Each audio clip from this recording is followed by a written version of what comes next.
second. I always forget to spit out my gum. Sorry. Hey everyone. Happy Sunday. Today is day 64. Day 64 of the 77-day video challenge. I can't believe it. Woo! So, if you are just now tuning in and you're like, what is this all about? My name's Christine and I am sharing my story in full, and today is part 9. So if you're interested in checking out the other videos, definitely feel free to go to my Facebook profile and you can take a look at the videos over the last, well, really over the last 64 days now. And in particular to my story that over the last 8 videos. Today's part 9. And so yesterday I was watching my live. I watched it back and I was like, ooh, I missed out some kind of important details. So I wanted to touch on that. Today has been an amazing day. It's been an extremely emotional day. I've been just, whew, the tears have been flowing today. So we went to church this morning and the worship was just incredible and the Holy Spirit was just so present and beautiful. And then they had the baby dedication, and so of course, you know, that made me emotional. And then Pastors John or Pastor John Fanning, his wife Melissa, an amazing couple. They shared their story, and that just the tears. Whew, they struggled during their pregnancy as well, not due to addiction like me, but just, you know, it was a very touching, moving story. And then they ended with baptisms. And y'all, oh my gosh, there's just something about watching people getting baptized and them sharing their stories and their experiences. And oh my gosh. So this one beautiful woman came up there, and y'all, she was one of my very first clients. As soon as I became a recovery coach, she was one of my very first. And she went up there because she's you know she is breaking free from her past, her addictions, and she went up there to get baptized and to recommit her life to the Lord. And oh my gosh, just thought I was emotional before that. Woo! It just was flowing. So beautiful. So anyways, I got out of my seat and I had to go find her and give her a big hug and tell her how proud I was of her. So, yeah, just like I absolutely love what I do for my work now. And it's a blessing. And to see people's lives changed and breaking free from strongholds and from, you know, from the past and things that have held them down for years, and seeing how instead of generational curses, now they're going to have generational blessings. And so she has a very similar story to mine. Two kids and struggled with addiction. So today's been a great day, and got to spend the afternoon with my boys, and then they got to dress up in their Halloween costumes, and they have youth night tonight at their church, and so that was a lot of fun. And I guarantee you, I don't know, but maybe I'm just being biased, but my oldest, I think he might win the costume contest tonight. He is just getting so handsome, and he dressed up as Top Gun Maverick. So, you know, he's got the whole outfit, like the leather jacket, the sunglasses, and, you know, he's just so tall and handsome now. And Uh, anyway, let me just move into what I was talking about yesterday. So, yesterday's video and today's video is going to be touching on a very heavy subject, but a very important one to discuss: pregnancy and addiction. There's a lot of stigma when you hear the words pregnancy and addiction. There's a lot of shame involved if you are the person that's struggling with addiction and find yourself, pregnant and going through all that. And so, just to recap real quick, 2000 was when I tried my first pain pill. 2004 is when I became a full-blown drug addict, but I was functioning. And then 2007, I got pregnant with my first son. I was able to taper off the pills at that time. My addiction was progressing slowly. And he was born. He was perfectly fine, thank God. Although was struggling with severe depression, anxiety, addiction, and then that's when Ambien was introduced because I was suffering from insomnia. So my doctor put me on Ambien, and then I found myself getting into the same vicious cycle of addiction with Ambien. And then about a year later, after my son was born, I picked up Tramadol again. So then I was addicted to both of those. And I took Ambien because I suffered from insomnia, and my body became dependent on it to sleep. And if I didn't take Ambien, I did not sleep for days. And so, because people are like, why would you get addicted to Ambien? Like, do you like to sleep or something? And I'm like, no, it's just that my body became dependent on it. And then there's so many really scary, dangerous side effects that goes along with Ambien. Because it gave me amnesia. I would take Ambien, go to bed, wake up in the middle of the night, take more, not realizing I was taking more. And it was a really, really dark season of my life. And then in late 2009, we found out that we were pregnant with our second son. Yesterday, I talked about that difficult season of my life when I found out I was pregnant again, and I couldn't get off the drugs this time on my own. And so I finally, came out and told my husband, my family, my friends, my doctors, everyone, that I had a problem and I needed help, and I did not want to be that mom, addicted to drugs. I was terrified that something terrible was going to happen to my child. I could not live with that. And what I missed yesterday in my story was I really did not think. Once I came out and told everybody I had a problem, and I really struggled getting off the pills. Like, I really struggled. I wanted to be off of them desperately because I wanted to, have a safe pregnancy, and I just wanted to finally be free of that. But I really struggled. And it wasn't that I enjoyed taking the drugs, it's just the withdrawals were so horrific. And if you've ever been dependent on drugs, medications before, you know what I'm talking about. That was the hardest part. And then also the shame. The only way to not have to feel that horrible, deep shame was to numb out and to take those pills. So it was just a combination of things.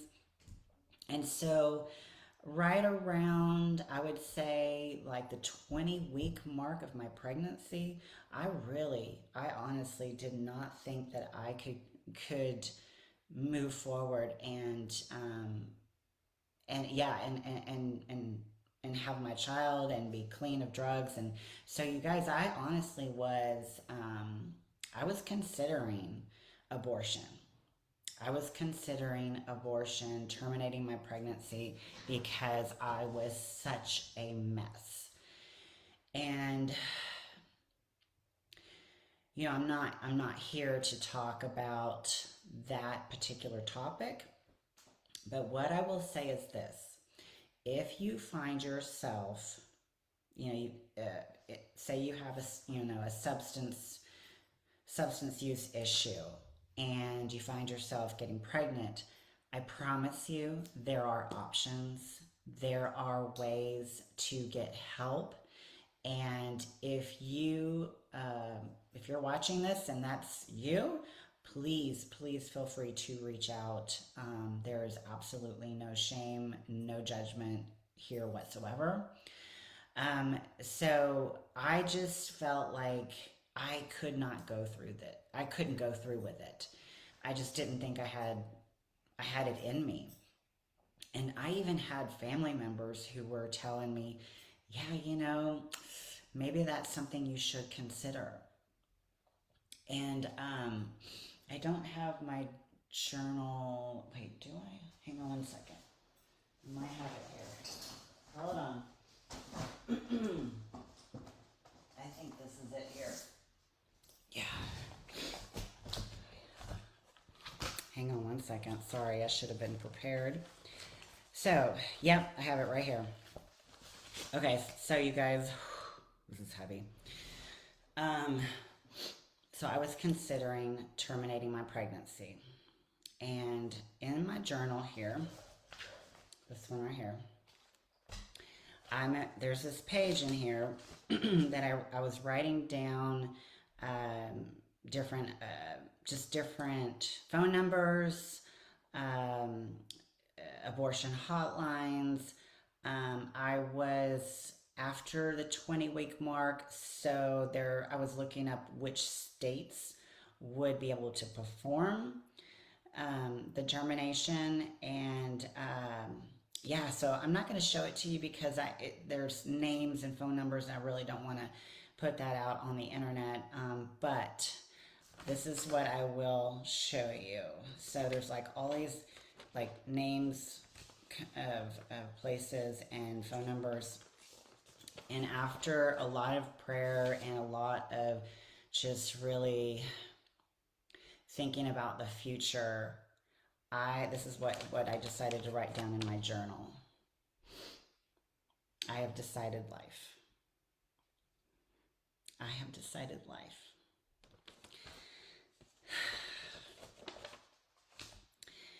And you guys, I really didn't think I could go through with it, and I was just so ashamed.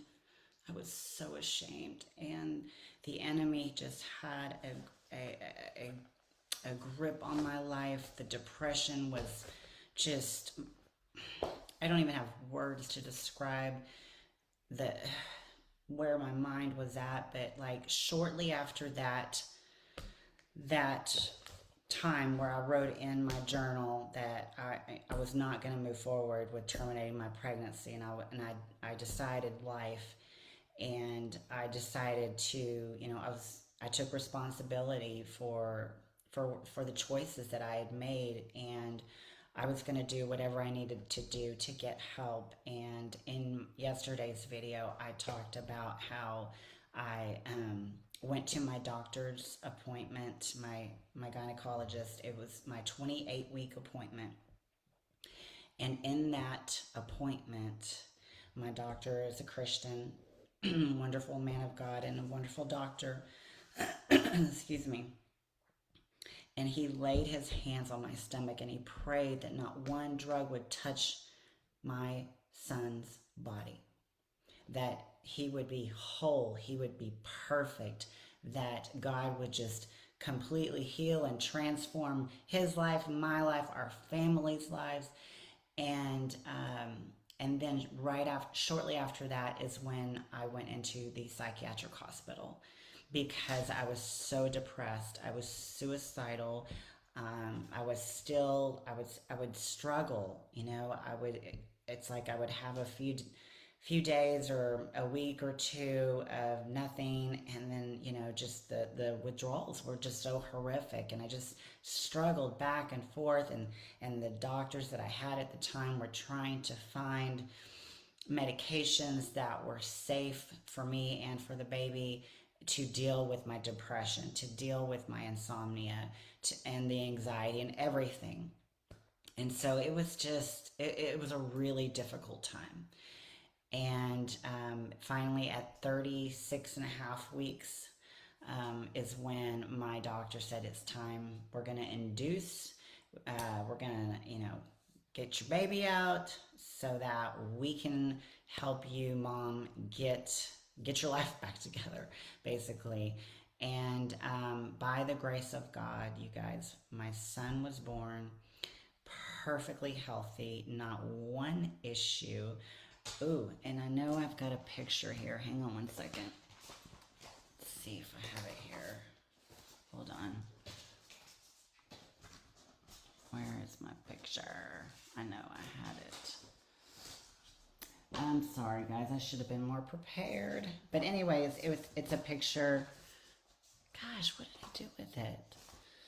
I feel terrible now. Anyways, it's a picture of my son and I. Hold on, you guys. I know I had it here. Hang on. Oh, here it is. I found it. Ah, just fell. Hang on. It's a picture of when my son was born, and they cleaned him up and wrapped him in a blanket. This right here, you guys, is a beautiful, beautiful moment. My son and I had been through so much together. So much. And here he is. Perfectly healthy. Beautiful, beautiful baby boy. Beautiful. And yeah.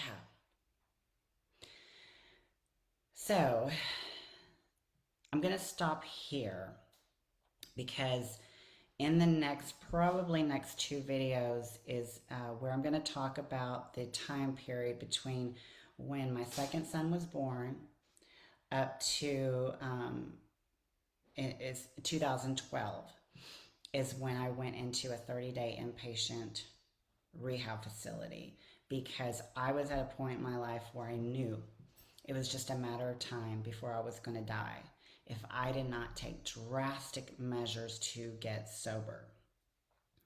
And so from the time my son was born, he was perfectly fine. I struggled. I would have a few months and relapse, a few months, relapse, back and forth, back and forth. And there were some really hard times, really, really, really hard times.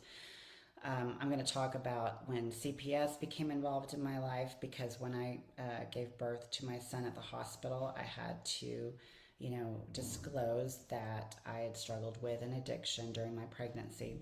And so CPS became involved in my life.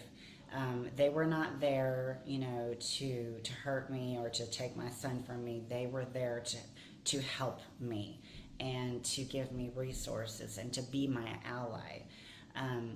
Because, I was the one that was honest and disclosed what was going on. Now, after my son was born, like I said, I struggled back and forth, and then there were some times where CPS got involved again, and I was removed from the home for a little bit. But I'm not going to get into that now because I'm already almost at the 20-minute mark, and I don't want this to be too long.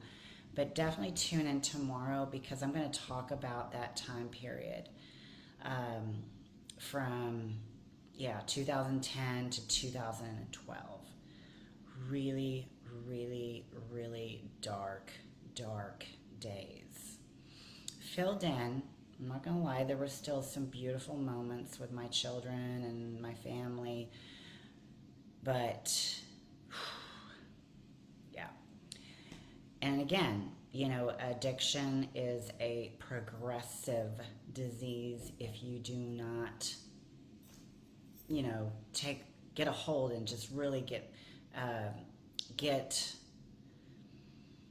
fully surrender and truly, truly dive deep into recovery. Dive deep into recovery as much as I did with my addiction. So I'm going to share more about that tomorrow, but today I really just wanted to share the story about how I was considering termination, but then I decided life, and then I went and saw my doctor. My doctor prayed over my child, and I went into the psychiatric hospital for a while, and then I finally gave birth to my son. And God is a God of grace and mercy, you guys, because I didn't deserve anything. It wasn't me. I was the one that was making all these horrible choices. But God knew my heart, and I was praying out. I was crying out to him every day during that pregnancy and asking him, help me, just forgive me, use this somehow for your glory. And he is doing that today, you guys. He is. God is so good. So yeah, I can't wait to, right now I'm going through all the hard things, but I cannot wait to share just some of the most beautiful, beautiful, beautiful moments with you guys, and just encourage you. And what was the verse they shared today in today's service? Trust in the Lord with all your heart, and don't lean on your own understanding. Acknowledge him, and he will direct your path. That is so true. And it's like during the baptisms this morning, it was just like the pastor and John Fanning they were reminding us to come to the Lord, like a child, with that innocent